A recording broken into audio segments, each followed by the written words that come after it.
எவ்வளவோ பெரிய புதிய புதிய நடிகைகள் வந்தாலும் கூட, ஒரு சில நேரங்கள்ல நம்பளால சில கேரக்டர்கள்ல பார்க்கும்போது, இந்த நடிகை அந்த கேரக்டர் நடிச்சா நல்லாயிருக்குமே அப்படின்னு நம்மளுக்கு தோணும். அப்படி வந்து பார்த்தீங்கன்னா, மிகப்பெரிய அளவுல நம்மளுடைய எல்லாரினுடைய மனதையுமே கவர்ந்தவங்க தான் அஞ்சலி. அவங்க நெறைய காமெடி கதாபாத்திரங்கள், அதுக்கப்புறமா ஹீரோயின் அப்படின்னு பல விஷயங்கள அவங்க வந்து நடிச்சிருக்காங்க. அதாவது காமெடி கலந்த திரைப்படங்கள் அப்படின்னு.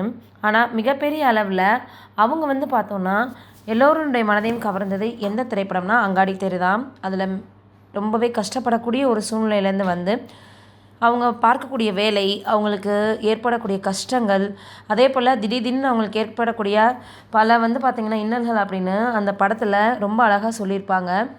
அது இப்போது தங்களுடைய சொந்த ஊரை விட்டு வெளி நாடுகளுக்கோ, இல்ல வெளி ஊர்களுக்கோ வந்து பார்த்திங்கன்னா, எத்தனையோ பேர் போய் இது போல கஷ்டப்படுறாங்க அப்படின்ற எண்ணங்கள உருவாக்கியிருக்கும்.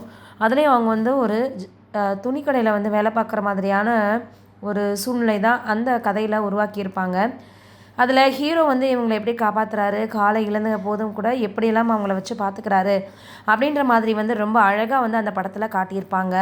அப்படி வந்து அந்த படத்தில நடிக்கும்பொழுது அவங்களுக்கு என்னென்ன கஷ்டம்லாம் ஏற்பட்டுச்சுன்னு பிரபலம் ஒருத்தர் சொல்லியிருக்காரு.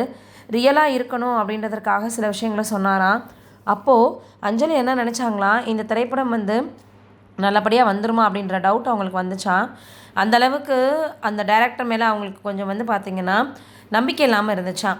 அங்காடி தெரு படத்தில வந்து அந்த ஷூட்டிங்கின் போது அஞ்சலியும் அவருடைய தங்கையும் வந்து சென்னை உதயம் தியேட்டர் முன்பு இருக்கக்கூடிய பிளாட்ஃபார்மில் படுத்து தூங்குவது போலவும், அதே போல் என்ன ஆயிடுச்சு அப்படின்னா, அவங்க ராட்சத குழாய்களில் வந்து பார்த்திங்கன்னா, தூங்குவது போலவும் நடிக்கணும் அப்படின்னு சொன்னதுமே, அந்த சீன்களில் நடிக்க மறுத்திருக்கிறாங்க அஞ்சலி.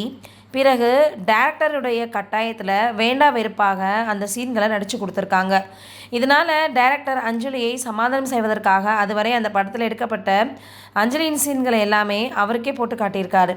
அதையெல்லாம் போட்டு காட்டினதுக்கு அப்புறமாக தான் அஞ்சலிக்கு டைரக்டர் மீது மிகப்பெரிய நம்பிக்கை வந்துச்சான்.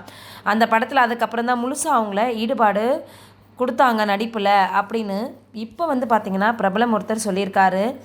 அந்த டைரக்டர் வந்து பார்த்திங்கன்னா, ரொம்பவே அழகா அந்த படத்த காட்டியிருப்பார் அப்படின்னு சொல்லலாம். ஃபீலிங்காக இருக்கட்டும், அதே போல் வந்து பார்த்திங்கன்னா, ஒருத்தருக்கு ஒருத்தர் விட்டு கொடுக்குறதா இருக்கட்டும் அப்படின்னு பல விஷயங்கள் இருந்துச்சு. ரொம்பவே கஷ்டப்படக்கூடிய ஃபேமிலியிலேருந்து வந்து ஒருத்தர் ஒருத்தர் விரும்புகிறது அப்படின்றது எவ்வளோ பெரிய வந்து பார்த்திங்கன்னா, முடியாத ஒரு காரியம் அப்படின்னு பல விஷயங்கள் அதில் வந்து பார்த்திங்கன்னா காட்டியிருந்தாங்க. அதனால் அந்த படம் எல்லோருக்குமே ரொம்பவே பிடிச்சிருந்தது. புதுமுகமாக இருந்தாலும் கூட சூப்பராக நடிச்சிருந்தாங்க 2 பேருமே அப்படின்னு சொல்லலாம்.